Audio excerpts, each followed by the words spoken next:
Action. Hello everyone and welcome to Nico News. Today we have the privilege for inviting someone who has over 16 years of experience in the armed forces and is a very jovial person who's young at heart. Please welcome Mr. Yashwant G. Shetty. Hi, everybody. So the first question I want to ask is what inspired you to join the armed forces? Like what inspired you to serve our nation? Yeah, like any other student who has an aspiration, I too had a dream. My dream was a bit different from others.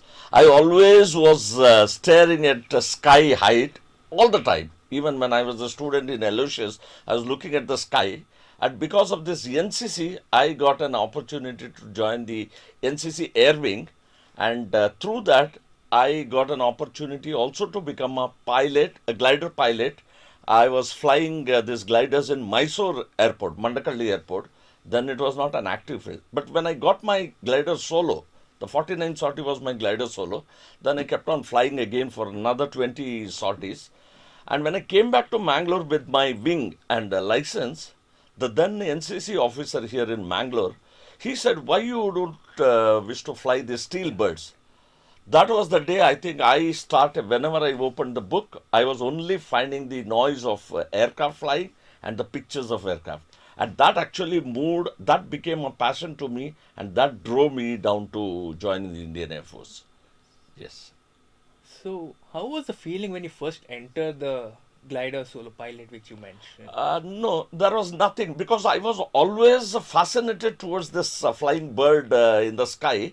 So the day I got an opportunity to come in contact with the glider, I was the happiest man on this earth.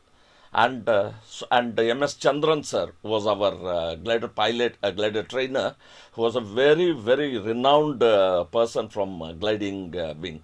So there was nothing. We were safe and we were trained in the best of hand, and we enjoyed every moment of our flying, especially in Mysore. I had 69 sorties, as I said, 68 sorties in Mysore, and the last sortie I had was in Belgaum, Sambre Airport. That's amazing. Yes. So, there have been moments where you must have lost a comrade or any during the wars. So, like, how exactly did you cope with Uh, that and carry on? yes. In fact, I was very unfortunate because my duration in the Indian Air Force was from 1978 to 1994. And those days there was no war except for one emergency movement towards the border in 1987. Most of the civilians do not know. But then the question that you put embarrassed me because once I happened to attend one crashed aircraft where the aircraft was down with the flames, and I was designated to pull this cadet out of the aircraft. When I went went up to the cockpit, and I wanted to pull him out. Instead of me pulling the body of that 19-year-old boy, my fingers to this level had gone into his body because his body was already charred. And then, of course, we had cremation because that was the worst experience, I think. I directly experiencing a 19-year-old boy who was no more, and the responsibility of me was to pull him out of the aircraft, and then we had to do all this. And coming to this war, as I said, I had not no experience of war, but then in 1987, January 26th midnight, the then Rajiv Gandhi, the Prime Minister of India, he had uttered some a sort of wrong vocabulary used against Pakistan, and that created havoc. And the Pakistani troops moved down to the border, and we had to be alert. I was in Air Force Academy, Dundigal, and 27th early morning, I was on an early morning, early party duty at 4:15 because we had to keep 33 aircrafts ready for these cadets by sunrise. We came out of the barracks for attending our aircrafts, we were stopped by military police. They said, "No, today there is no flying. There is some other operation going on." We could not sleep afterwards. Otherwise, we would have been happier. But that day, we were so curious. We went onto the terrace only to see our airfield filled with the battle tanks and the huge aeroplanes.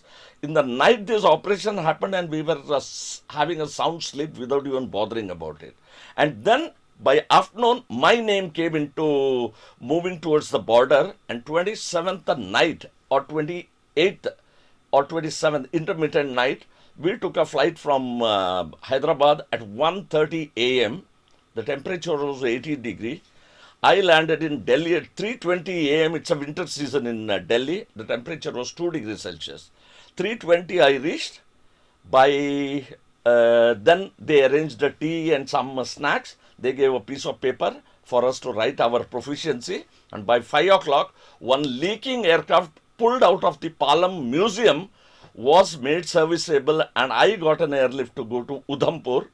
That is another very odd airport because it's covered from three sides. It's covered with mountain, and there it's only one entry and one exit. And there I served for 45 days. That was the time when Vishwanath Pratap Singh Ji, the then Prime Minister, was the Defence Minister, and he had a long talk with the Pakistani counterpart, and de-escalation was done, and we had to come back without the war. But that is the biggest border experience that I had in my Indian Air Force life. Yes. That's an amazing Yes. story. Yes.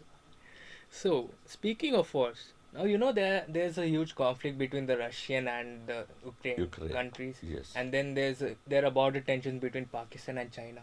So, do you think the armed forces today are well prepared for any sort of attacks or anything, or in case like any sort of unpredictable attacks? Talking about India, India is a very, very powerful country. It's not only militarily powerful, diplomatically, and India is a Vishwaguru, by the by. Now, everybody during the war that you have talked about, Ukraine and Russia, no other countries, including United States, could dare to come and mediate. But it was the whole world's single vote and voice was for Narendra Modi, the Honorable Prime Minister of India, and he could talk to both the country president and prime ministers, and he could evacuate through Ganga, Operation Ganga. He could evacuate all the Indian students, and not only Indian students, we even helped Pakistanis and other nationals to get them out of this war zone. So that was the biggest achievement. And coming to India, India is prepared 24/7, 365 days. There has to be no doubt about it. I personally, having been in the Indian Air Force for 16 years, I have seen every bit of the preparation that we have been doing, because it's not like any other profession. When you are in the defense services, every moment is a challenge for you, and you have to be prepared for the worst. When you have been prepared, you are prepared for the worst, the best will come to you. That is the motto that we are moving with. And there is nobody on this universe that can dare or stare at India, the India that we have today, especially after 2014. India is a very powerful country, and me having been in the Middle East, I know, and I think when you spent your childhood in Doha, Qatar, you also must have sensed the kind of respect that Indians are getting abroad, because we all Indian citizens abroad are the ambassadors. Yesterday, our Prime Minister in Munich referred, you are our Bharat ke दूत है.